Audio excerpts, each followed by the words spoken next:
Okay, my name is Peggy Castro, and I'm going to present a very short, brief summary of Japanese short forms. And there are two types of short forms in Japanese poetry. The first is haiku, and the second is tanka. Haiku is generally drawn from nature, and it includes a word to describe the season known as a kigo. Those not involving nature are known as senryu, and senryu have a great deal of humor in them, and they're lots of fun. Haiku is characterized by simplicity, intensity, and directness of expression.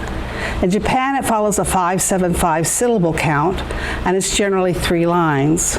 Since the languages are so different in English, the 5-7-5 syllable count does not make much sense, and a sort of free verse form is used. One of the characteristics about haiku and tanka that I absolutely love is the aha moment. There is a juxtaposition, a sort of mini enlightenment. In haiku, it occurs after the first or second line, and in tanka, it occurs after the second or third line. There is a shift, and that's what you aim for. I have, but I don't always succeed, obviously, but that is the goal. Haiku began in court circles in Japan as a form of game. It began with traditional haiku and then was followed by couplets, which were the game that many people played in the 16th century. In the early years. In the 16th century, Basho, who is considered the father of haiku, decided to separate the haiku from the following couplets. One of his masterpieces is, "An old pond, a frog jumps in, the sound of water." People have managed to read cosmic interpretations into this deceptively simple haiku. Another masterpiece, "Summer grasses, all that remains of soldiers' dreams." This was written after he had visited the site of an ancient battleground, and the waste of it all brought him to tears. My favorite haiku of all time is by Issa, who along with Basho is one of the great writers of haiku. He also lived in the 17th century. He was a very simple man who had a tragic life. This haiku was written after his daughter's death. I think it is one of the masterpieces of all time. The world of dew is a world of dew, and yet, and yet. Another of my favorites by Issa is as follows. "In this world, we walk on the roofs of hell, gazing at flowers." You can see in each of these examples how much meaning is carried with so few words. Haiku and tanka can also be combined with art to make haiga. This is how I usually write haiku. I walk a lot at Point Defiance and use my cell phone and take pictures and compose haiku to correspond with them. I also carry a notebook which I use to paint watercolors and again compose haiku to go along with them. Some of the examples from my notebook are as follows. "Leaves sigh with the pain of new birth.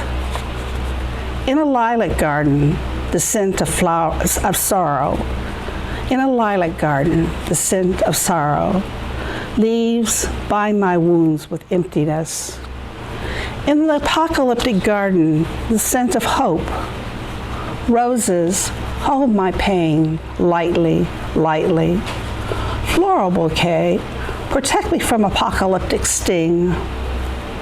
In the forest, the mystery of ever-spinning leaves. Deep in the sea lies the mystery. Channeling Van Gogh on a sunny day, and deep in the forest lies my secret heart." These are just examples of the flexibility of haiku.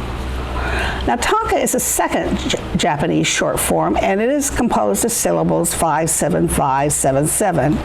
And as with haiku, in English, it is generally written in free verse. The essential is to pack more feeling than haiku into 5 short lines. It was written in Japan beginning in the early 7th century, generally by people in the court. Also, it originated really from rice songs people used to sing while planting rice. Many women were great tanka writers and often wrote of the trials of love. This form was especially useful for deep emotion. I had a rough period in my life and found tanka very useful for expressing a great deal of feeling. One example is, "The last leaf on the tree I let go, falling into darkness. Again, you want to get that aha moment, the juxtaposition which comes after the second or third line, which is similar to haiku. I'm also going to give examples from a haiku journal I subscribe to. The editor is particularly sensitive to the form of haiku and features only female poets. For the editor's choice, she chose the following beautiful haiku by Veronica Zora. Eternal, these unforgiving moons, 1,000 deaths to feel his constellations inside me. She chose one of mine as follows. I find myself alone as a woman, alone as a mother, face to face with my perfect, imperfect children.